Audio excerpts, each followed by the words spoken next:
கிறிஸ்துவுக்குள் மிகவும் பிரியமான தேவனுடைய பிள்ளைகளே, இந்த காலை நேரத்திலே உங்களை சந்திப்பதிலே மிகுந்த மகிழ்ச்சி அடைகிறேன். கர்த்தர் ஒவ்வொரு நாளும் நம்மை போஷித்து பாதுகாத்து பராமரித்து வருகிறதை நினைத்து கர்த்தரை ஸ்தோத்திரிக்கிறேன்.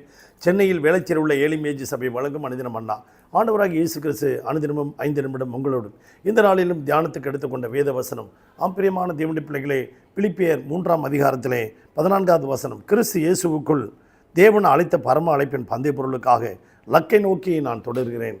எனக்கு ஒரு லக்கு இருக்கிறது. அந்த லக்கை நான் அடைய வேண்டும். அதற்காக லாபமான யாவற்றையும் நஷ்டம் என்று நான் கருதுகிறேன். எதற்காக நான் பிடிக்கப்பட்டேனோ அதை நான் பிடித்து கொள்ளும்படி ஆசையாய் தொடர்கிறேன், ஆசையாய் ஓடுகிறேன் என்று பவுல் சொல்லுகிறார். பிரியமான தேவனுடைய பிள்ளைகளே, எகிப்திலே ஆரம்பித்த ஓட்டங்கள், இஸ்ரவேல் ஜனங்கள் செங்கடலிலே ஆண்டவர் வந்து அங்கே நிற்கும்போது அந்த ஜனங்களுக்கு அருமையான தேவனுடைய பிள்ளைகளை கானான் தேசம் போக வேண்டும். ஆனால் வழிநடுக்க தடைகள், பல டிஸ்ட்ராக்ஷன்ஸ்.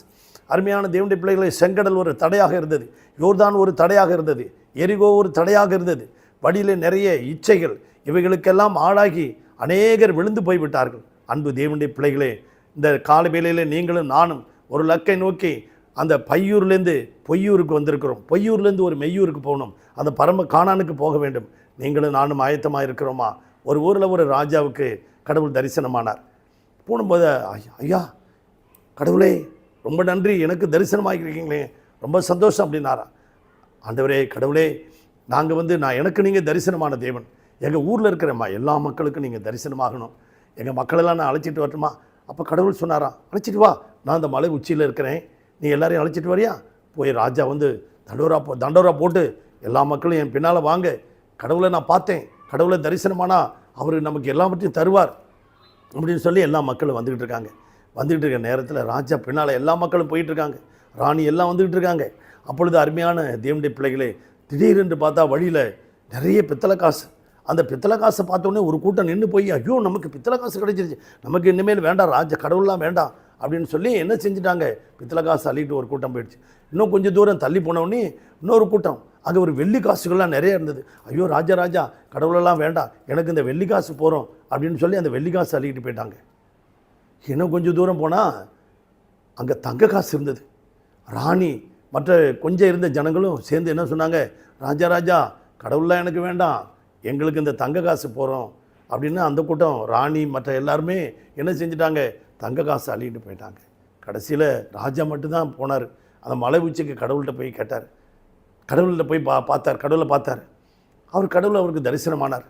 என்னப்பா உன் கூட வந்த மக்கள்லாம் என்னாச்சு, எங்கே போனாங்க? ஆண்டவரே எல்லாரும் வந்தாங்க, வழிநடுவுக்க ஒரு பொருளையும் பார்த்தாங்க, எல்லாரும் விழுந்து போயிட்டாங்க, எல்லாரும் பின்னாடி போயிட்டாங்க. தம்பி ராஜாவே, நாமும் இப்படி தான் நம்முடைய லக்கை நோக்கி அடையிற வரைக்கும், நம்ம கடவுளை பார்க்குற வரைக்கும் நம்ம வாழ்க்கையில் இப்படி தான் பல தடைகள் பல இச்சைகள் பலவிதமான காரியங்கள் நம்ம ஓட்டத்தை தடை பண்ணிடுப்பா.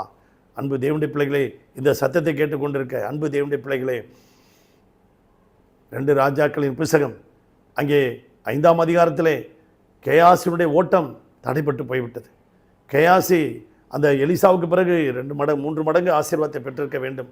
ஆனால் அந்த பாபிலோனின் அந்த அந்த அருமையான பிள்ளைகளே, அந்த நாகமான் கொண்டு வந்த அந்த காசெல்லாம் எலிசா வாங்கவே இல்லை. அதை பின்தொடர்ந்து ஓடிப்போய் அந்த ரதத்துக்கு பின்னால் ஓடிப்போய் அந்த ராஜாக்கிட்ட, அந்த கேஸுக்கிட்ட, அந்த நாகமானுக்கிட்ட பொய் சொல்லி அந்த பணத்தெல்லாம் வாங்கிட்டு வந்துட்டான்.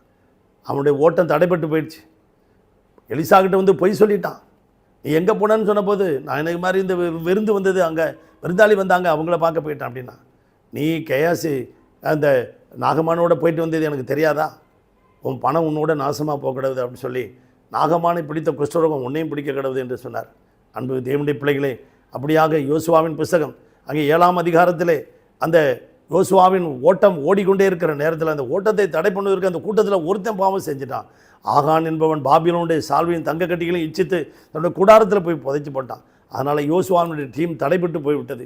எதிரிகளிடத்தில் புறமுதுகு காட்டி, எதிரிகளில் அடிபட்டு ரத்தம் ஆராய் ஓடுகிற அளவுக்கு 36 பேர் ரத்தம் ஆராய் ஓடி போய் அவங்க மடிந்து கீழே கிடந்தாங்க. அன்பு தேவனுடைய பிள்ளைகளே, நாமும் இந்த உலகத்தை விட்டு அந்த பரலோக ராஜ்யத்துக்கு போகிறதுக்கு மனிதன் உலகம் முழுவதையும் ஆதாயப்படுத்தினாலும் தன் ஆத்மாவை நஷ்டப்படுத்தி கொண்டிருக்கிறார்கள். நீங்களும் நானும் நெருங்கி வருகிற பாவத்தையும் பாரத்தையும் உதறி தள்ளிவிட்டு கர்த்தர் நியமித்திருக்கிற ஓட்டத்தில் பொறுமையோடு ஓடுவோமா? உங்களுக்காக ஜெபிக்கட்டுமா? பரலோக பிதாவே, இந்த சத்தத்தை கேட்டுக்கொண்டிருக்க ஒவ்வொரு பிள்ளைகளையும் ஆசீர்வதியும். ஒவ்வொரு குடும்பத்தையும் வேலியெடுத்து பாதுகாத்துக்கொள்ளும். அவருடைய அழைத்த நோக்கத்தை நிறைவேற்றும். ஆண்டவராக இயேசுவே அவர்கள் தேவைகளை வியாதி, பலவீன, கஷ்டம் எல்லாவற்றுக்கும் விலக்கி நீர் பாதுகாத்துக் கொள்ள முடியாது செபிக்கிறோம். ஒவ்வொரு குடும்பத்தையும் யோபுடைய குடும்பத்தை வேலியடைத்தது போல ஒவ்வொரு குடும்பத்தையும் வேலியடைங்க ஆசீர்வதியும். இயேசுவின் நாமத்தில் வேண்டிக் கொள்கிறோம் நல்ல பிதாவே, ஆமேன். God bless you everybody. Thank you.